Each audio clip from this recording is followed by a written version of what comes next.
Welcome to Getting Our Reward Heads Together, the podcast for reward and HR leaders brought to you by Reward Heads. Each episode, we explore the ideas, challenges, and innovations shaping how organisations design, deliver, and talk about reward. We're a boutique consultancy creating bespoke solutions for our clients, but we'll tell you more about that after the episode. For now, let's get started. Hello and welcome to Getting Our Reward Heads Together. My name is Victoria Milford and I'm the CEO of Reward Heads. Today we're talking about all things healthcare, benefits, long NHS waiting lists, rising PMI costs, and what employers can realistically do when budgets are tight, as they always are. And I'm joined today by Amy McKeown. Amy works across workplace health, mental health, wellbeing, and occupational health, and really has seen this from a lot of angles: provider side, in-house, and consulting. Welcome, Amy. Thanks, Victoria. Lovely to be here. Let's start with the big one then, the one that's in the news all the time. So in the light of NHS waiting lists, how can employers support as many people as possible with healthcare without breaking the bank?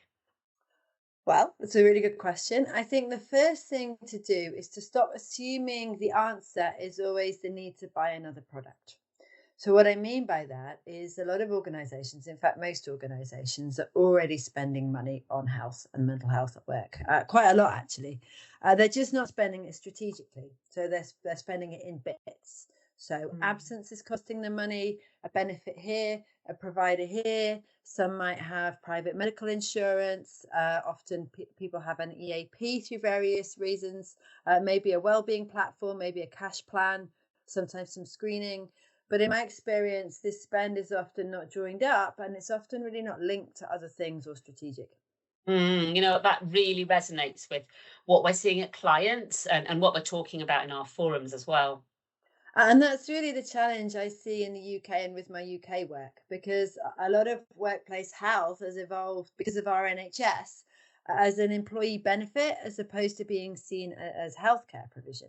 So the conversation with employers tends to be about what sort of commoditized products we're going to buy and where they fit around the NHS, rather than a really strategic look at workplace health and what we're trying to solve, what the organizational issue is, and how we build the right pathways around that issue.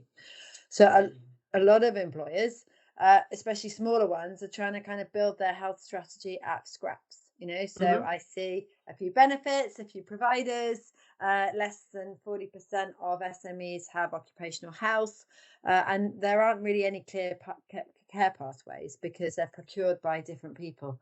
So what we end up is the sort of left hand not really knowing what the right hand is doing, and a lot of, sort of tactics thrown to the wall in the hope that it might achieve something. So for me, if you want to support more people without breaking the bank, the starting part is not how else can we buy, but it's actually what are we trying to do? Is this about reducing absence? Is it about giving our employees access to care? Is it about keeping people at work? Is it mental health? Is it women's health? Is it MSK? Because if you don't know that for your organisation, you're just sort of adding extra things to a pile. That is really interesting. I'm thinking about it from a personal perspective, as I've just been doing some work for the team here at Reward Heads. So we're a small business, as you know, and I've come to realise that is exactly what we are doing. We're thinking about healthcare as a benefit rather than starting from an assessment of what would make the most impact in our environment and with our team. Well, it's exactly that. So you're not alone. I mean, that's really because in the UK, we're not used to spending on healthcare, and it is seen as a benefit. So it's great that you've had that light bulb moment and are starting to look at it now. Great. So not many employers actually have the budget to deal with the double-digit increases that we seem to be seeing in PMI all the time. What can we do? Well, it's a really good question. So I wouldn't frame it as private medical insurance or buying more or pushing people straight to the NHS, because it's really blunt. And actually, you're right. Premiums are going up 8 to 10%. So I think what's useful is to think of this broader, and there are more intelligent ways of structuring this, just buying the same commoditized package each year and swallowing that increase in premium. So for some employers, it might mean looking broader and moving to a trust or a hybrid model than just a straight insured product. But more importantly, for me, it's thinking strategically and in terms of pathways. So, why are we buying it? Where does private healthcare really add value? We need it in our organization? Where could NHS care sensibly sit? Where does occupational health come in? And we've talked about how a lot of SMEs don't have that, and even large organizations where they have it aren't using it properly. Where does workplace manager support and adjustments come in? How are people being triaged? Right. So these are the sort of things that we need to be thinking about rather than just buying more commoditized products. So it really is about going back to the beginning and understanding really what's needed. Yes, because the way that we've got the market in the UK is, like I said, we've had the NHS and we see it as a benefit. So we have health providers selling benefits, but most workplace health is non-clinical. 80% of workplace health is not clinical. And so we're not really addressing that. We're buying occupational health in a very commoditized clinical way. And employers think because they have occupational health or private health insurance, they've got providers and they're solving it. But what actually they have is a kind of referral route for illness and some ways of reporting. But that's not the same thing as having a strategy.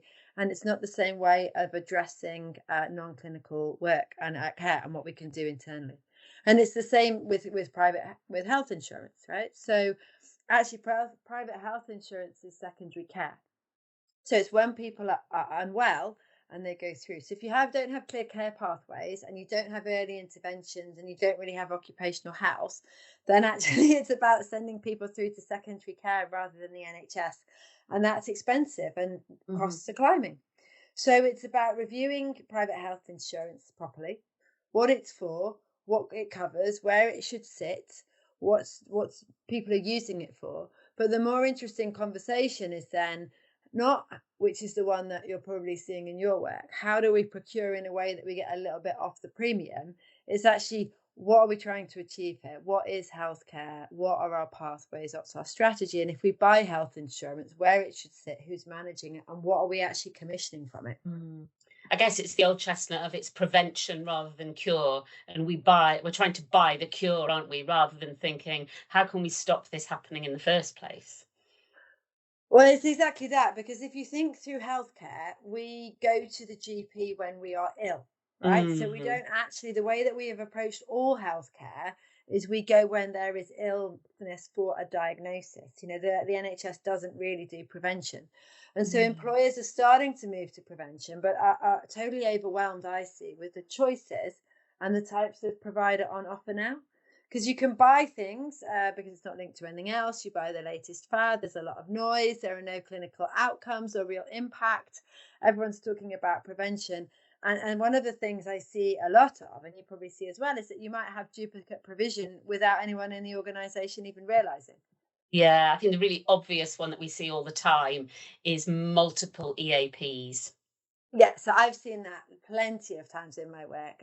Organisations with sometimes up to 3 EAPs, one coming through their group income protection strategy, one through private health insurance, and another through some type of commoditized package somebody bought years ago. And they're not being used properly. They're often not very good. And that's the problem with a lot of commoditized healthcare now. In order to justify the larger premiums, what's happening is that providers are attacking on packages into a commoditized thing, and then employers think that they have support because it's bundled in a product. But firstly, they don't have much control over what they're recommending people into. So for the example of an EAP, you see employers recommending mental health support from the EAP, which is a third-party relationship that's not really owned. Right. So, I've seen situations where a private health insurer has changed their EAP. And so what happens from an employer perspective is you're promoting mental health support through a provider you don't have. And that's just not different. That's just different to having a decent pathway. So the answer is not loads of apps or piling on more products. It's looking at what you've got already, what are used, what are good, what have a good clinical outcome, and which fit into a wider pathway. So yeah, and that's a really good point, actually, because that is what we see clients do all the time, just buy something new, and rarely does anything get taken away. And then you get this very confusing offer that's all they were piled on top of one another, and I say end up with multiple EAPs, and none of them are used properly, and they're provided at extremely low cost. And probably not very good, because you don't have the triage. You're not really sure who's offering the counselling. So, there's a number of things. Like a good intervention badly implemented can look like a bad intervention. But actually, there's also what we've just talked about is bad interventions that we don't really know what they are because they're into a commoditized package. So, with all of this, it's about buying the right things. But, if they're not linked into your policies and they're not communicated and they're not embedded and your managers don't understand it and nobody knows where to refer, even if you've got good or bad, it's not really being used properly or effectively to support workplace health and mental health. And we definitely see that more broadly across employee benefits. I've been places where people have had some quite rich benefits, but were completely unaware of them. And so what we tend to say to clients all the time is recommunicate what you've got before you think about buying anything else. But a lot of the time people do perceive that the issue is the budget. So let's say money was no barrier. Of course it is, but let's say it wasn't. If we gave you just say £10,000, what would you do with it to make the most impact? Well, I'd probably annoy people by not answering that with a sort of shopping list. All right. Okay. So, as you said, like organisations are already spending money on this stuff. So my first question wouldn't be, right, what am I going to do with the £10,000? It'd be, what am I trying to achieve? Firstly, what is the workplace health issue? Is this a reward and benefit question? And it was interesting, my previous call, some people buy benefits because their competitors do. Right. So you could argue that's a reward and benefit question. I have some clients and organizations I've worked with where it's absence. There's higher rates of absence. So is the exam question an absence question? Is it keeping people at work or retained? Is it about giving people faster access to different healthcare? And is it a particular risk? Because these are all really different questions and a totally different strategic approach to workplace health. And what I see is that too often employers go straight to the what should we buy, and what is the point, rather than that what are we strategically trying to achieve, how can we do it, and what is the point?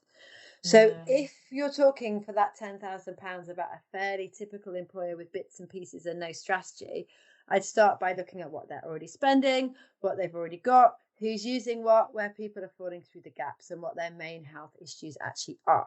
Because they're probably already spending a lot of money, just not strategically. Then I'd put that extra £10,000 into where it makes the biggest difference. So it might be better use of occupational health. It might be an earlier triage. It might be building a proper pathway around psych or absence or MSK. It might be a decent piece of education or assessment if there's a real strategic reason for doing it. But I am definitely not advocating just going and buying the latest thing because somebody's seen it at a conference. Oh gosh, yes. And I suspect everyone on the call has either A, been guilty of it, or B, had a senior manager go, I heard about this, or my husband's company have this, without, as you say, truly understanding why. No, that's really interesting and good advice. You mentioned that the market was crowded. Do you think that's part of the problem? Completely. So if you go to one of the conferences, so we've just recently had the largest one in the UK at Health and Wellbeing at Work, you can see the sort of maze of providers there. There are so many different providers, and they're all offering slightly different things, which sometimes overlap under this big umbrella of health and wellbeing. Right. So some of it is clinical, your occupational health, your private health insurance. Some of it isn't. It's back rubs. Some of it's genuinely useful for some organizations in some contexts. Some of it's total fluff. And for employers trying to navigate it all, it's really easy to end up with a patchwork of products rather than something coherent that's strategic and has pathways. And that's before you even get into ownership internally. And that is really shown at Health and Wellbeing at Work, because who's it aimed for?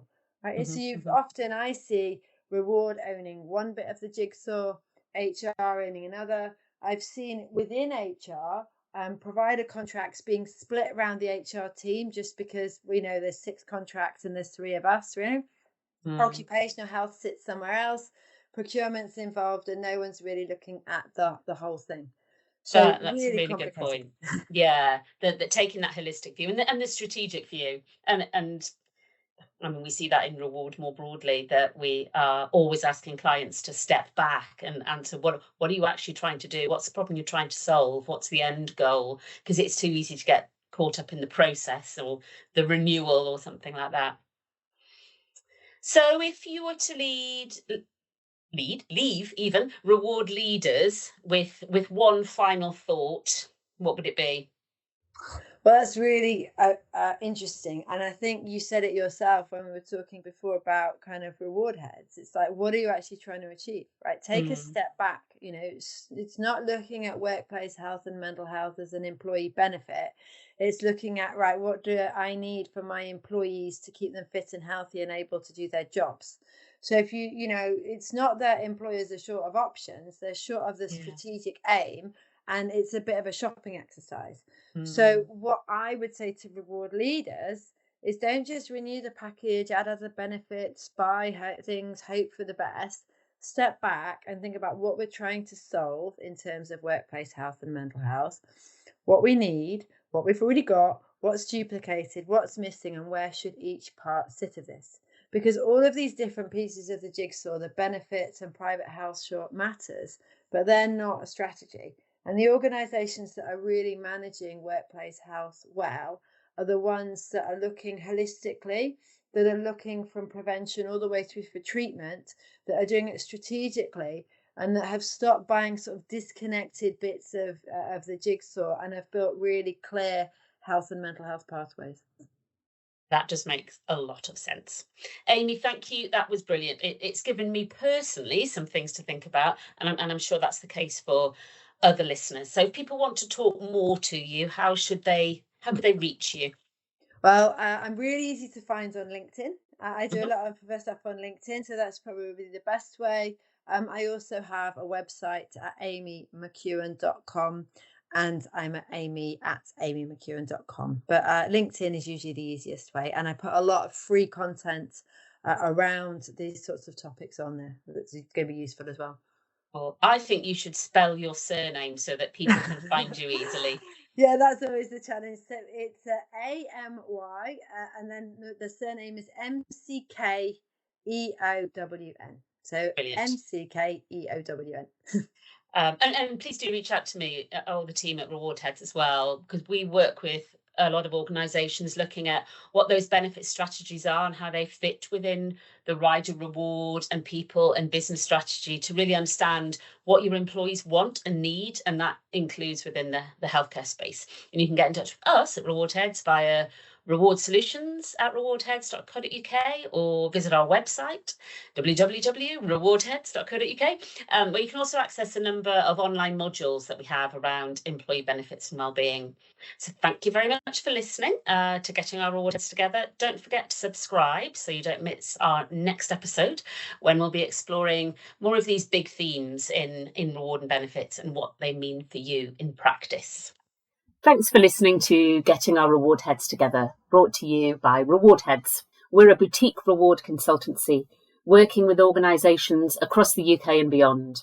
Our mission is to help HR and reward leaders design fair, engaging and effective reward frameworks and solutions, from pay and benefits to recognition and governance. Every solution we create is bespoke, built around each client's unique goals and challenges. We also offer coaching, resourcing and trusted forums to keep you connected to the latest reward trends. If we can support your reward journey, we'd love to hear from you.